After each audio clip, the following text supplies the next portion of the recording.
cellular components. Okay, so that's why some anticoagulant should be there in the test tube. Then we will add the blood. We will mix it. So now there will not be any coagulation. Okay, no clotting of the blood. Then what we will do, we will from this test tube, we will take out certain amount of blood into this type of tube. This is called Wintrobe tube. And there are graduations are there. And graduation starts from here. In other pipettes, you will find graduation from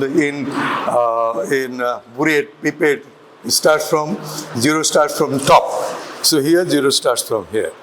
Okay. So here we will add blood using a Pasteur pipette. What is this tube? Wintrobe tube.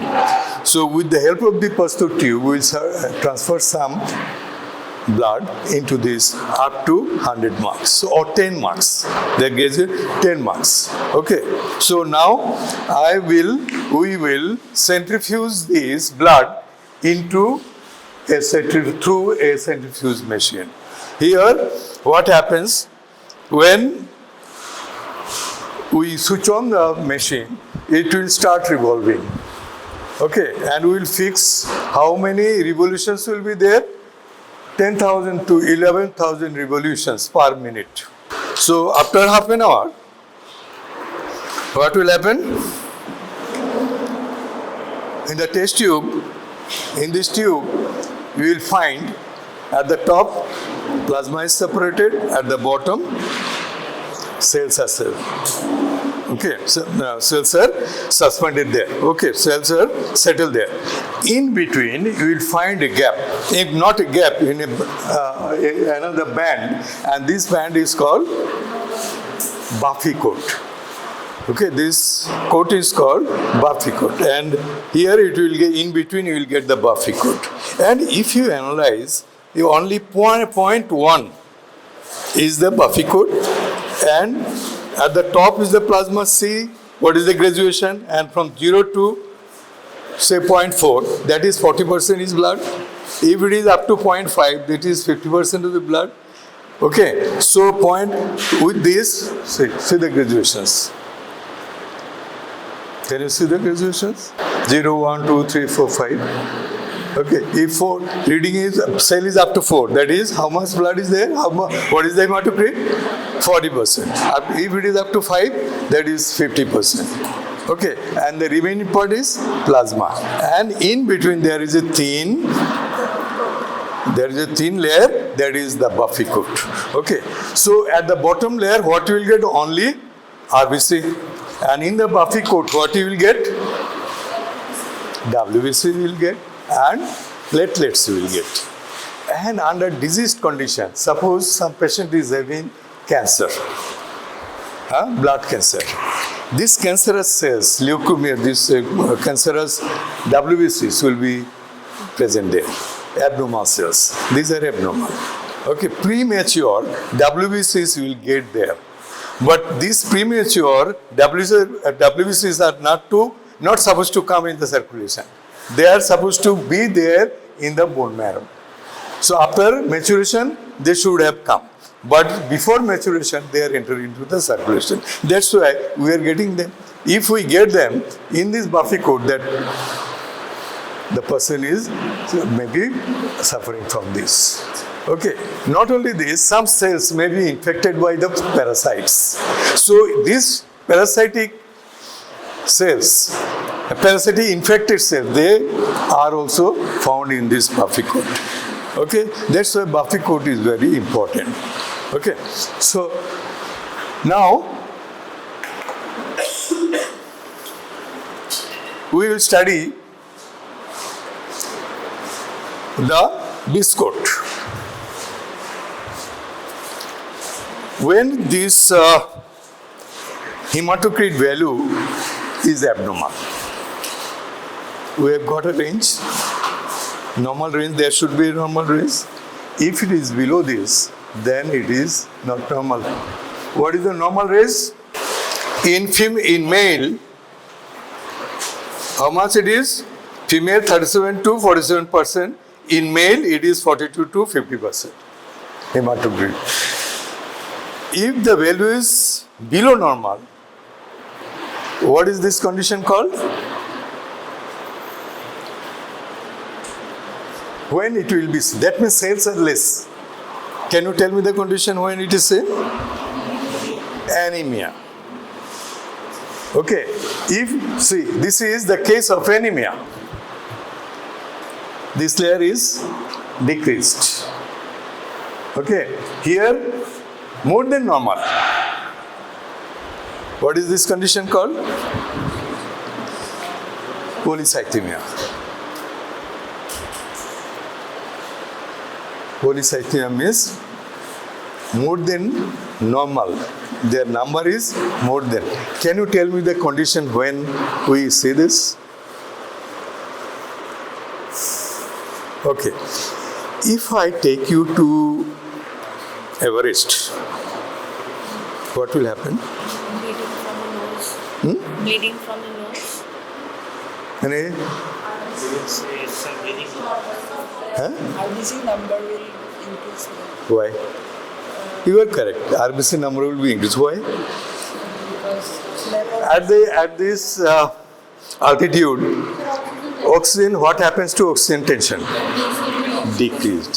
So as a result, we become hypoxic. Okay? We suffer hypoxia. Less oxygen is supplied to, but I have to survive in this condition. Okay? So my cells are not getting adequate amount of oxygen. Okay? So what to do? Whatever the amount of oxygen is there, I have to extract them and deliver it to the cells. How can I do it? By increasing the number of RBCs. So that's why in this condition, when you will be going to acclimatize, this is called acclimatization. After, see, when you will be going for tracking, no? So after certain distance, you have to be there. Now, you cannot go beyond that. It is mandatory, you have to stay there. Otherwise, you may suffer serious illness. So you have to acclimatize the environment over there. After acclimatization, then only you can go to a much higher altitude. Okay, so every step you have to be acclimatized yourself. Okay, so one adaptation is increasing the number of more than normal. So this is called polycythemia. So in this condition, polycythemia will be seen. Okay. Another condition is there, increased number of RBCs, but this is not a normal condition. It is called more. Their number is very high. RBC number is very high. This level may come to this, up to this. Plasma is very less, and this is a cancerous condition. And this is called Polycythemia Vera. Vera. Polycythemia Vera. So you remember these two. When increased RBC, more than normal RBC count is seen, one is high altitude, another is cancerous condition.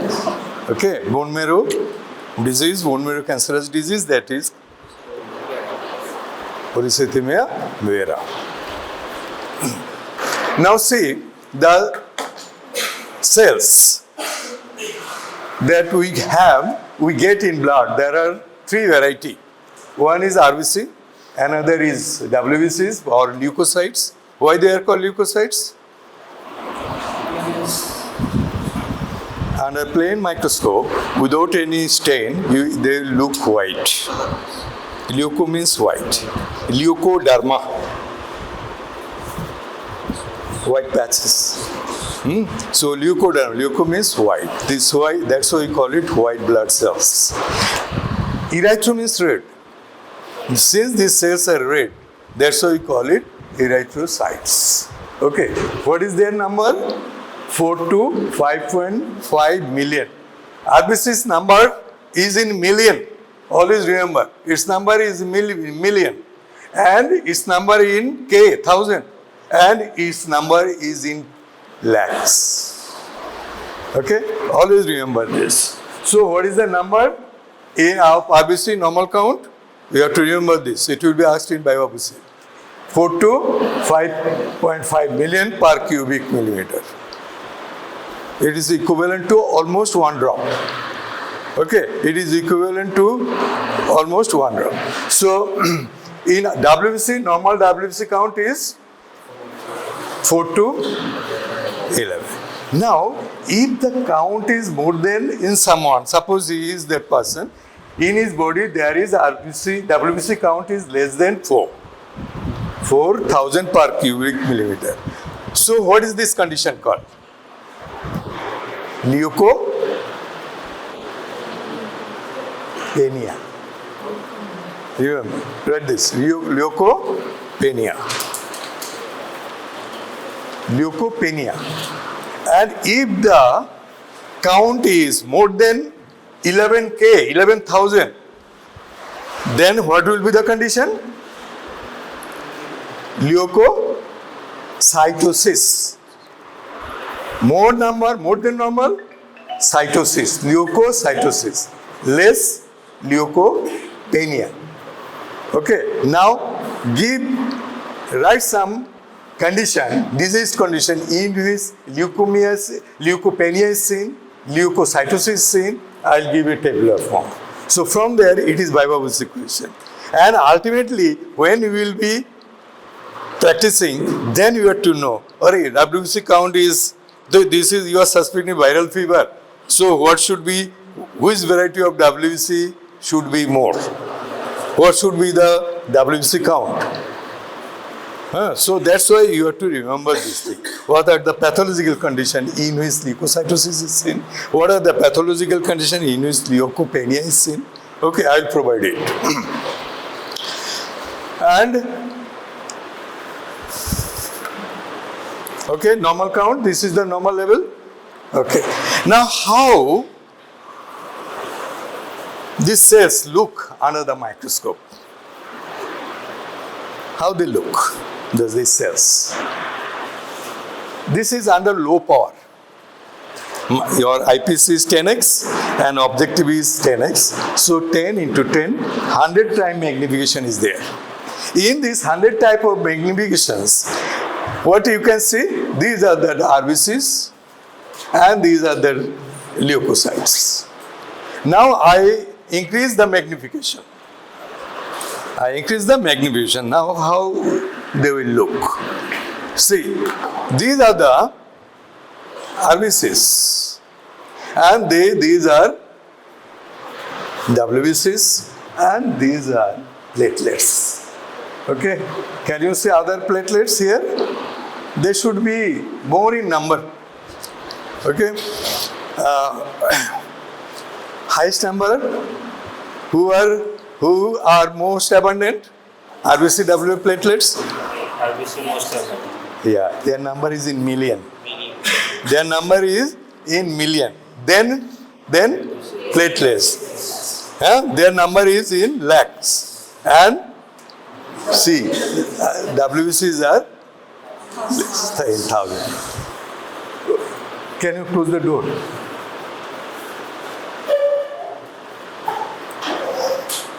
Okay. Now, see the RBCs. We know RBCs are how, what is the shape of the RBC? Biconcave. Okay. What is the diameter of an RBC? 7.2 micron, average.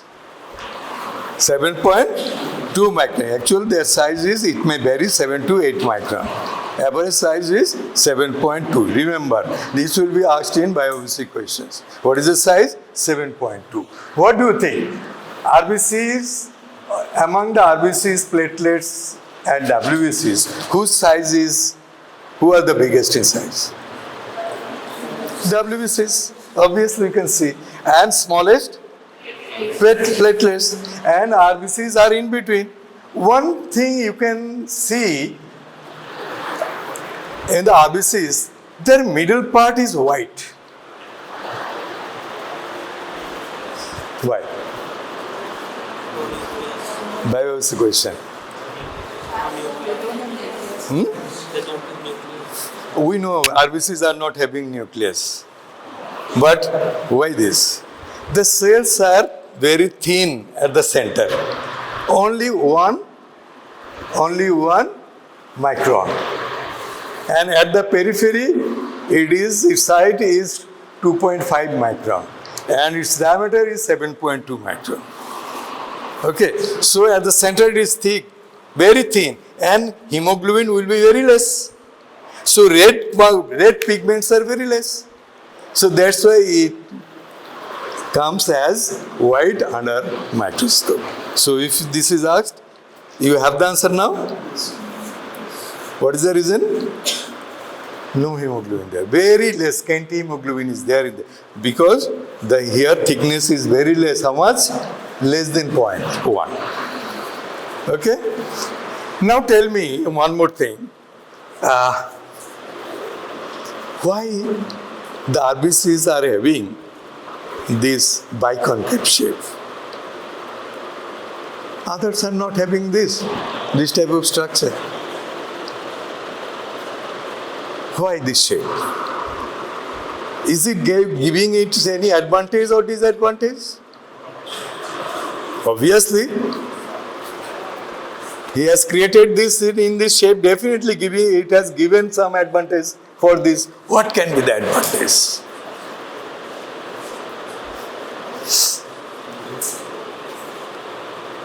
Okay? Suppose this lady thought I will be coming to college wearing a gown. Okay? Gown. And it is spreaded, it has taken a lot of space, no? Now she wants to go out of this door. And it is her gown diameter is like this. Can he go out? But she can. How? She will squeeze it. She will squeeze it, then she will come out. You are having an umbrella, open umbrella. And its diameter is much more. With open umbrella, can you go out? No. What you have to do? You have to close it. You have to reduce the diameter. Then only you can. So what is the necessity? Why should I decrease? Why should I increase? Right. Very good. Because blood first passes through aorta. These aorta divides into arteries. These arteries then divide numbers of arterioles. Then they are divided into numbers of capillaries. Again, these capillaries unite. These are the venous end. Then it will form venule. Then these venule small veins. Then so many small veins will be uniting together. Then it will form a large vein. Ultimately, IBC, superior vena cava, inferior vena cava, they will be draining blood into the heart. Okay. So ultimately, what happens? These cells has to travel through the capillaries. Now what happens? The capillary diameter is less than the size of the RBC. Not more than the size of the. Then how they will pass? They are just below the cell membrane, within the cytoplasm, just attached to the cell membrane, they are having some cytoskeleton. They are having some contractile element like actin. So, in such condition, they contract it. They reduce their size and pass through the capillaries. That is the advantage given to it. Okay? In some disease condition, what will happen if these cytoskeletons are absent? What will happen? It happens in a disease condition. Remember this. It happens in a disease condition in which the cytoskeleton, the contractile elements are not there below attached to the cell membrane. It is a genetic disorder. In these disorders, these are absent. As a result, the cell is not, it doesn't take any biconcave shape. It takes spherical shape. Now firstly, the shape is given to it to increase the surface area so that the hemoglobin can exchange oxygen with the cells having with a large area. And now when it becomes spherical, its surface area is reduced. So diffusion area becomes less. Okay, moreover, its diameter is increased. Now it is unable to pass through the capillaries. When what will happen? This sort of cells, RBCs, defective RBCs, when they will be passing through the spleen. You heard the name of this organ? Spleen. So when in the spleen, particularly in splenic pulp, the capillaries are more having much less diameter. So they cannot go there, pass there. So what they will do, they will be ruptured there by the spleen. They will kill it. They will destroy this. And when a dead body comes to, so what ring is there, some ornaments they take it up, which is valuable, So RBC is also having some valuable thing. What are these valuable things?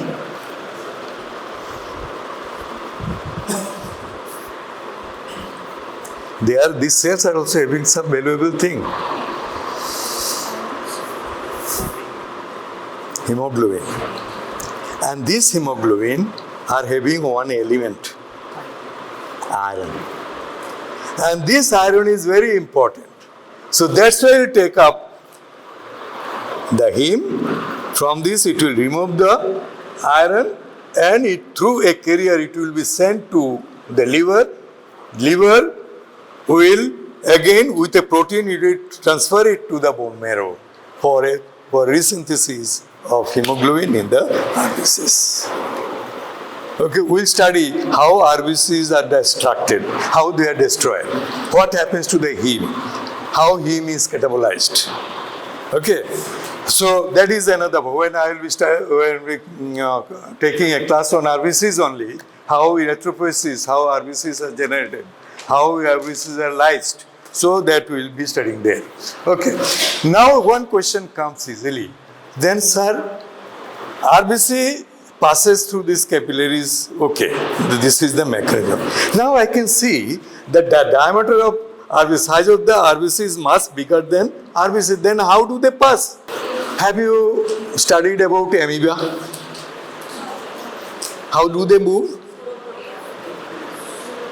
They don't have any definite size shape. They create pseudopodia. With this pseudopodia, we know WBCs are also having amoeboid movement. They can change their shape, they can create pseudopodia. They engulf, destroy bacteria with the help of the pseudopods. So because of this nature, they can travel through the capillaries. Moreover, RBC cannot come out of the blood vessels, but WBC, particularly the neutrophils, monocytes, they can come out. When your skin is infected by virus bacteria, your blood cells can come out to the infected area outside the blood vessel by movement. WBCs has got this ability to come out of the blood vessel to the affected area. What is this called? This movement called? Write down. Diapedesis. Diapedesis. D-I-A-P-E-D-I-S-I-S.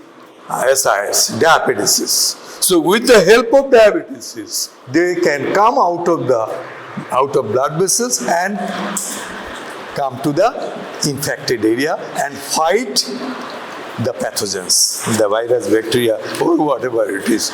Okay. So now we have the answer. How? So they can shape their chain, they can come and they can come out by the process of diabetes. How they come? Actually, the blood vessels in capillaries wall is made up of single layer epithelium. Suppose this is the capillary, they are the wall, you are the wall, and you are the endothelial cells, they are the endothelial cells, here blood is flowing. These endothelial cells are not tightly attached to another. There is a gap. There is a gap. These gaps are called fenestra. They are fenestra. It's like sieve. So when blood passes through these, so they try to come out of the vessel. Because of pressure, blood pressure is there, blood pressure is there. Because of the pressure, all the blood will try to come out. But every component cannot come out. All the components cannot come out. So, the gap is this much. Okay, gap is this much. And this is the size of the RBC. Can it pass? This is the size of the plasma proteins. Can they pass? No. Larger molecules, larger size, even the platelets, they cannot come out.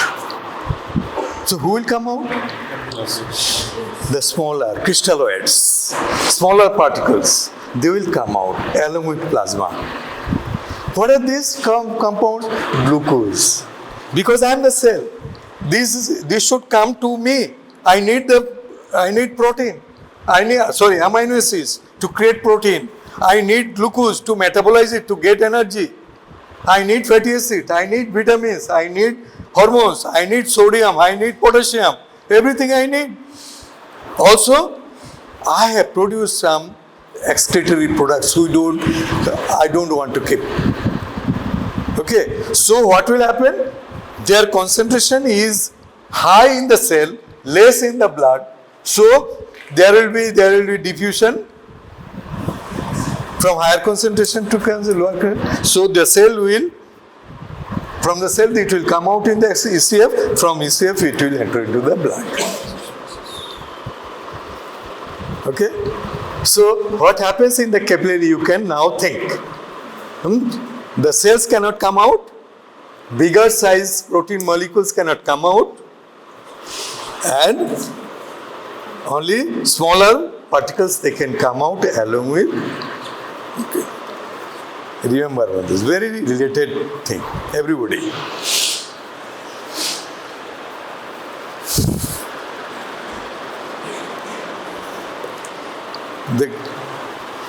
If I scratch his skin, what will happen to the skin? First it will be red. It will be red first. Then what will happen? It will become red. This area will become warm. Okay? Then what will happen? It will be swollen. When it is swollen, you will feel pain. These are the sequence of events of inflammation. There will be inflammation. Why this area is swollen? Now you think. Now why is it? The permeability, the gap, the vessel is dilated and that gap is widened. As a result, more and more fluid enters. Now, more and more WBCs are coming by the help of their movement, diabetes. Why? Inflammation. If you see these changes, what are these changes? First, redness, then warm. Why warm? Why warm? This infected area, injured area, their area, here metabolism will be increased. Metabolism will be increased. More heat production will be there. As a result, there will be heat production. There, temperature is increased in that area. It becomes warm. So the second, what will happen? swollen. More and more WBCs are coming to fight. Coming to fight. Okay? As a result, the cell is, that area is increased in size, swollen, and when it is swollen, in that area there are some pain receptors, nerve endings. These nerve endings will be pushed by these cells, so they will be stimulated and create pain sensation. These changes are called inflammatory change. The sequence of events. Now there will be fight. After that fight, what will happen? The fighter will die, and the infected cells will die, the bacteria will die. Because of their death, what will happen to the dead cells? They will form pus. Now, you can understand what is pus. These are the dead cells. These are the WBCs, dead RBCs. These are the dead pathogens. Okay? They are formed. Now this pus, what will happen to this pus? They will be engulfed by another type of cell. Can you name them? See, monocytes. When the monocytes come out from the blood vessels to the tissues, they are changed. They are called macrophages. Macrophage has nothing but monocytes. When the monocytes come out of blood vessel to the injured area, they become macrophages. And these macrophages are Rakshas. They engulf, kill or digest remove the dead cells. Okay? Now, the pus will be removed gradually by these macrophages. And after that, another activity starts. That activity is regeneration of the cells. Regeneration of repair of the cells. These are the different steps of inflammation. Will you remember this? Okay, I think you just remember these steps. Okay.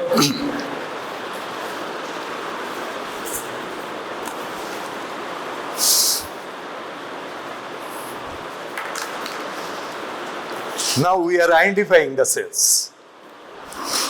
Okay? First, I will identify different types of WBC. WBCs are classified into two classes. Anybody? What are the two classes?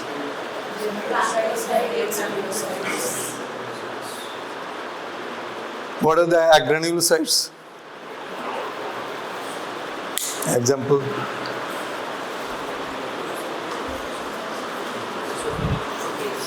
Means their cytoplasm are not having any granules. They are called agranulocytes. Actually, these cells are having granules. Actually, in fact, they are having granules, but we can't see them under the microscope. We can see only those granules that are stained. Which are not taking any stain, then how can you see that? So agranulocytes are also having granules, but they are not stained. So to identify the different type of WBCs, we use one stain. Write it down. This stain is called Leishman stain. And this Leishman, L-E-I-S-H-M-A-N, Leishman stain. Okay? And this Leishman stain is called neutral stain. Why? Why they are called neutral stain? The stains can be acidic in nature, can be basic in nature. In Leishman stain, example acidic stain is Eosin, right? Practical biopsy question. Why Leishman stain? What stain, which stain you use for identifying different type of WBCs? Which stain? Leishman stain. What is Leishman stain? It is a neutral stain. Why you call it neutral stain? It is having a acidic, it is a mixture of acidic stain as well as basic stain. What is the acidic stain? Eosin. What is the basic stain? Methylene blue. Squamous epithelium you have done in school. No? Not done? Okay. Methylene blue. These are basic stain. So in Eosin stain, acid stain, they will stain the basic components. Acid-base reaction will be there. So acidic stain, if the certain granules are stained by Eosin, that means these are basic in nature. If a basic stain stains some granules, that means that one is acidic in nature. Okay? So the cell cytoplasm, their cytoplasm may have acidic granules, may have basic granules. If the granules are basic, which stain will? Which will stain this? If the component is basic, it will be stained by the Eosin. If it is acidic, it will be stained by methylene blue. Okay, when Eosin stains, acidic, by acid we stain, or a granule is stained, its color is red. The granules will take red color. And when methylene blue stains some granules, it takes the blue color, violet color. Okay, so in the granules we can get the red color or pink color, or we can get violet color or blue color. Okay, so we can classify the WBCs depending on how the granules are stained. How they are stained. Try to understand. Based on staining characteristics. So some WBCs are classified as granulocytes, means their granules are stained. Granulocytes, and some are not stained by this stain. They are agranulocytes, but they are having, again I am telling, they are having granules but not stained by this. Clear? Okay. Now, suppose these are granulocytes.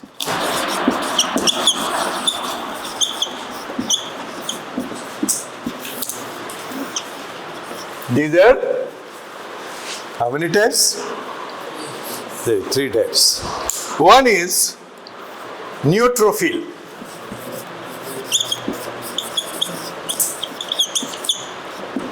Another is eosinophil. And the other is basophil.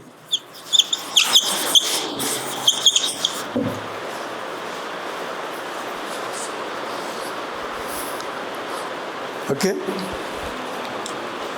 We give the term neutrophil to those WBCs whose granules are stained by both acidic stain and basic stain. As a result, what will be there? Some granules will be stained pink in color, some granules will be stained blue in color, mixture of this. And interestingly, all these cells, WBCs are having nucleus, no? And this nucleus in neutrophil, they are having multiple lobes. They may be 3 to 5 lobes. Nucleus may be 3 to 5 lobes. Okay, fine. Now how I can identify them? Their size is 10 to 14 micron. Okay? So I am drawing one neutrophil. So this is the neutrophil, and their nucleus is having multiple lobes. It may be 3 to 5 lobes.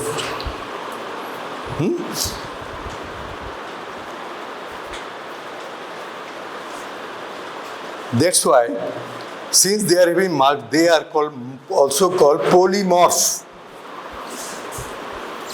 If you go to America, get the blood report, they will not mention neutrophil. They will mention polymorph. Okay, tri-lobe polymorph, 4-lobe polymorph, 5-lobe polymorph. So this way they will describe. So these are also called polymorph.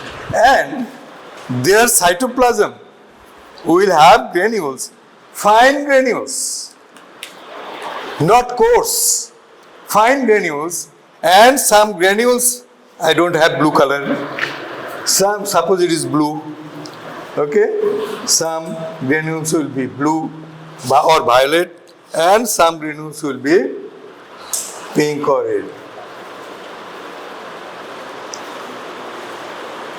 Okay, that means bluish violet or violet, this sort of rectangle, not blue, not red, not pink, in between. Okay, this sort of coloration will be there in the cytoplasm, will look like this. The granules will look like this. Okay? Can you find any neutrophil here? In the picture, multiple lobe. Which one?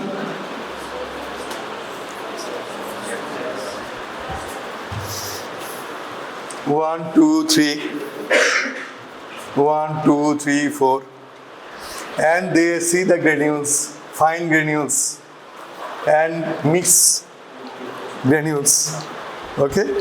So this way we can identify. Now can you, under microscope, you will be able to identify? Their size is how much? 10 to 14, larger than RBC, smaller than monocyte. Monocyte is the largest one. Among all WBCs, largest one is monocytes. Okay. So this way we can identify neutrophil. So their size is this, their granules has this character, and they are having multiple lobes. So this way you can identify very easily the neutrophil. We can see how many neutrophils here? 1, 2 neutrophils there. Any doubt? Okay. Then come to this. Their size is almost equal, 10 to 14 micron, and size is almost equal. And here the nucleus is bilobed or C-shaped, bilobed. Okay, they are linked, maybe linked by a thin thread, or it may look like this. Okay, and they are having pink, reddish pink color granules, and size of the granules is bigger than this, bigger than this. So by you can identify them, what is the color of the cytoplasm. See, eosinophil. Isn't it bilobed? And see the granules, much thicker and reddish pink. So with this you can identify which are eosinophil. Well, under the microscope, if you study 100 WBCs, out of these, how many eosinophil you can get? How many? 2 to 6. Only if you study 100, suppose there are 100 students, 100 lymphocytes, leukocytes. Out of this, how many eosinophil? Maximum 6. If it is more than 6, 7, 8, 9%, then it is called eosinophilia. What is the condition? When it sneezing. If somebody sneezes very on and often, definitely in his body the count of eosinophil is high. Okay, there is eosinophilia. Because in allergic condition, their number is increased. Okay, they also fight parasitic infection. They also, if the body is infected with parasite, then the number of the cells will be increased. Okay. Function of eosinophilia I already discussed. Okay. Then basophil. Here the size is almost same. Almost it will become bigger. Almost same. Here the nucleus is bilobed, but in all other cases you can differentiate the outline of the lobes. But here outline is not clear. Why it is not clear? The granules are stacked over the nucleus, over these lobes. As a result, their margins are not properly visualized. So here what happens? There is more granules, size of the granule is much more, and they take what type of dye? Basic dye. That's why their color is blue. So, see, can you identify the margin? No? Well, and see the granules, the size of the granules much big, and see the color of the granules. So with this you can blue colored granules. So with deep blue colored granules, and the margin is obscured by them because of stacked granules over the nucleus. Okay. What is the function? What happens when a person suffers allergy? Body is swollen and itching.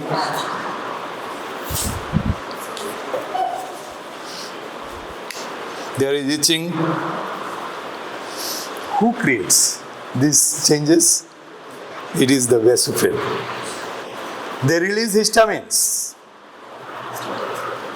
To fight this, they release histamines, and these histamines produces these anaphylactic reactions.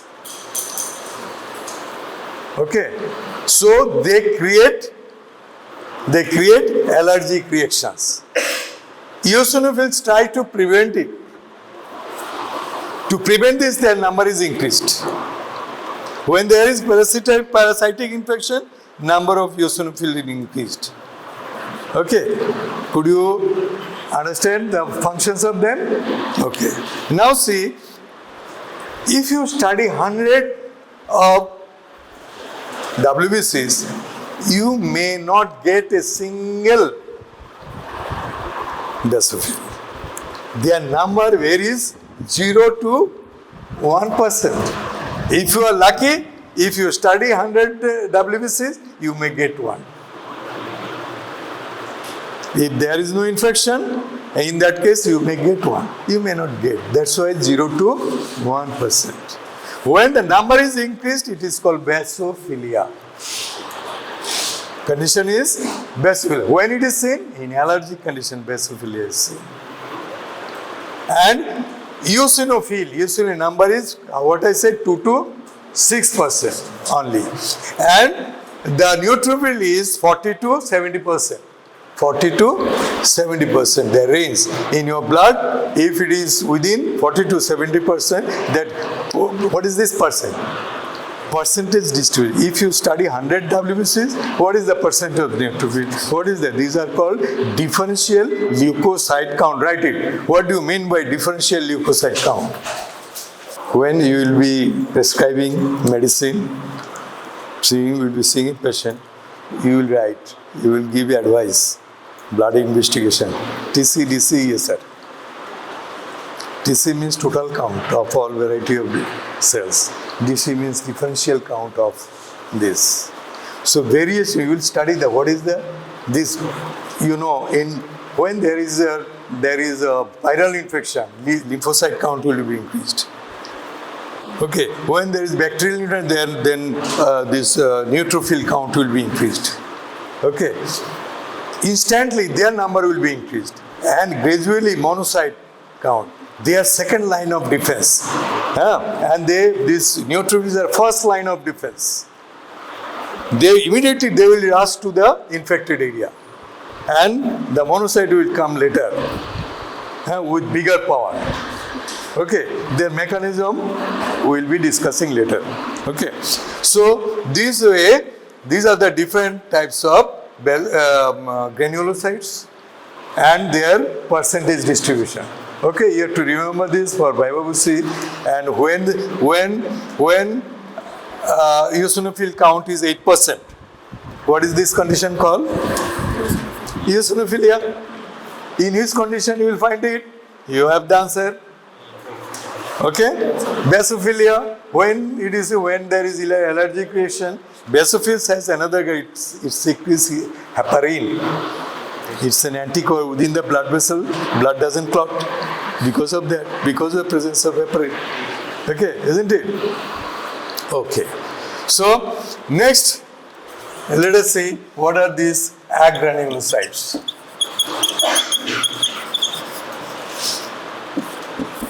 Two types.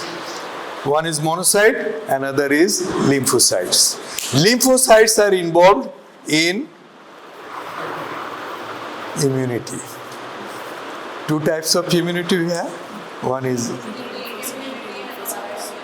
we will be having two classes on immunity. Okay, so acquired immunity will take in one class. It is more complicated, and innate immunity is less complicated.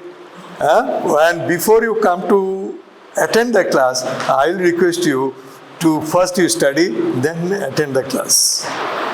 Because everything is not possible to cover in one hour. So before that, you prime yourself, having some knowledge. Okay, then only you will understand. Otherwise, this immunity is complicated. So one variety is lymphocyte. These are again two types. Under microscope, one is small, another is large. Smaller one is just bigger than the platelets, just bigger than this. And large lymphocytes, they are almost like other cells, but not to the size of monocytes. Smaller than this, that means their size is they may be up to 14 micron, 10 to 14 micron. Others are usually approximately 12 microns.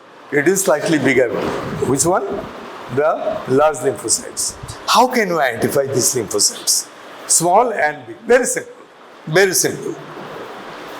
Small lymphocytes, smaller in size, just like RBCs. And here you won't find any cytoplasm, very less, scanty cytoplasm. Almost whole of the cell is covered by the nucleus. Simple? So that way you can identify small lymphocyte. And big lymphocyte, large lymphocyte, how can you identify? This is the small, and large means it will be larger, 10 to 12 to 14 size. Here, the nucleus is round,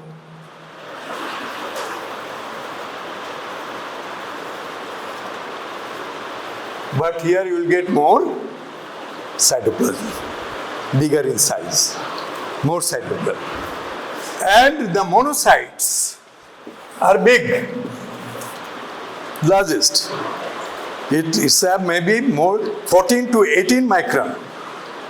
Okay? And easily they can be identified. How? Their nucleus is to the side of the membrane, and here it is indented. Bigger in size, and the nucleus is indented. Okay? So by this you can identify in the practical class The teachers will be asking you how you will identify monocyte, how you will identify. So always try to you study the practical book. Are we having practical book? No, you buy this book.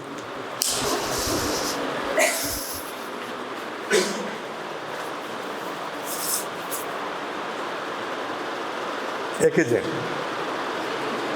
Is it? Ecogen. Immediately you buy this.